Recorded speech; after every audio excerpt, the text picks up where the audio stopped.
నుండి పెద్ద గోపులు సిద్ధాంతులు మరి శకులు గాండ్రు పెద్ద పెద్ద మంత్రాలు తెలిసిన వాళ్ళు ఆయన అధీనంలో ఉండి కూడా దానివల్ల ప్రయోజనం లేదని యేసుప్రభు దగ్గరికి వచ్చాను.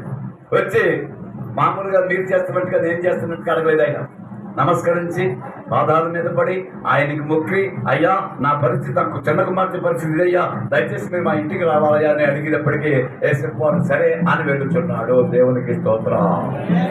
అంటే ఆయన భక్తిపరుడు కాదా? యేసుప్రభుని తన ఇంటికి తీసుకెళ్ళగలిగిన భక్తిపరుడు ఆయన. యేసుప్రభుని తన ఇంటికి తీసుకెళ్ళగలిగిన గొప్ప వినయం కలిగిన వాడు. యేసుప్రభుని తన గృహానికి తీసుకెళ్ళగలిగిన గొప్ప నిజాయితీ కలిగిన వాడు. యేసుప్రభుని తన ఇంటికి తీసుకెళ్ళగలిగిన గొప్ప గౌరవం కలిగిన ఆయన ఇంటికి వెళ్తున్నాడు. ఈలోగా ఇంటికి వెళ్తున్నా మీకు అలా కళ్ళ మంది కనపడాలి.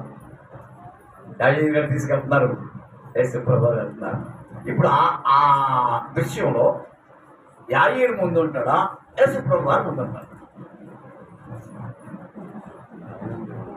చెప్పాలి నాకు ఏమా? యాజకుడు గారి ముందు ఉంటారా, యేసుప్రభు వారి ముందు ఉంటారా?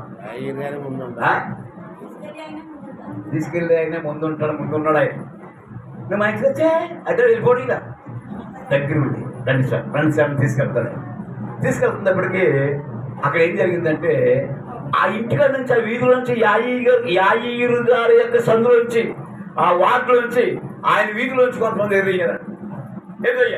ఎదురయ్యి ఏమంటున్నారంటే, ఒకసారి ఆ మాటను అలా జరుగుతుండగా చదవాలి.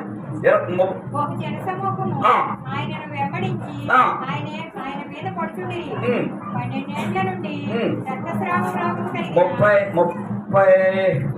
5వ అధ్యాయంలో నేను చెప్తాను. 5వ అధ్యాయంలో ఎన్నో వాక్యం చదవాలంటే 30. అది చూసాడు. ఇంకా మాట్లాడుతున్నాడు ఆయన. యేసుప్రభు మాట్లాడుతూ యాజకుడు గారు తీసుకెళ్తున్నాడు, యేసుప్రభు వస్తున్నారు, యాజకుడు గారు తీసుకెళ్తున్నారు, యేసుప్రభు వస్తున్నారు ఇంటికి. యాజకుడు గారి ఇంటికి వెళ్తాడండి ఆయన. ఎందుకు వెళ్తున్నాడు యాజకుడు గారి ఇంటికి?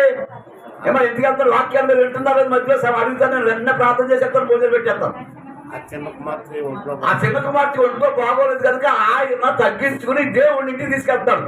నీకు ఆ తగ్గింపు లేదు కనుక నీ ఇష్టానుసారంగా మందిరంలోకి వచ్చి నీ ఇష్టానుసారంగా వాక్యం ఉంటే దేవుడు నీ పట్ల నా పట్ల కార్యం చేయడు.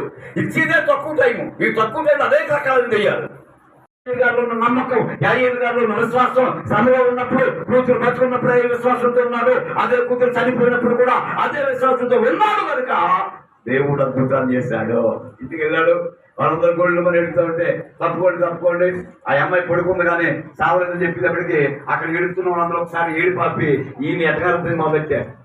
అక్కడ ఉన్న జనాలందరూ ఆయన్ని ఎటగారించారు, అవమానించారు. చచ్చిపోయి అందరూ ఎడుతూ ఈయన ఎవరో వచ్చి నిద్రపోతుంది అన్నాడు. ఏంటంటే అందరినీ పొమ్మన్నాడు. అలాంటి అవిశ్వాసాన్ని ఆటంకపరిచే వాళ్ళని, నమ్మకం అందరినీ పొమ్మన్నాడు. అందరినీ బయటికి పొమ్మని చెప్పేసి ఆయన ఆయన శవం ఉన్న గదిలోకి వెళ్ళి చేయి పట్టుకుని తవిత ఇక్కడ ప్రార్థన పెట్టుకున్నాడు. ఇక్కడ ప్రార్థన పెట్టుకున్నప్పుడు ఆ దేవుడు మేలు చేస్తాడా చేయడా? ఖచ్చితంగా చేస్తాడు. ఆయన మాట్లాడలేదు, ఆ టైం మాట్లాడలేదు, ఇంకోసారి మాట్లాడతా అయినా మాట్లాడలేదు, ఇంకోసారి మాట్లాడతా ఖచ్చితంగా మాట్లాడతాడు. అంత ఓర్పు ఉండాలి నీకు, అంత ప్రార్థనా శక్తి ఉండాలి, వాక్యం మీద అంత లక్ష్యం ఉండాలి. మనం అందరం లిప్పుల మీద నుంచినట్టే, మీరు కానీ నేను కానీ ఎంకలేదా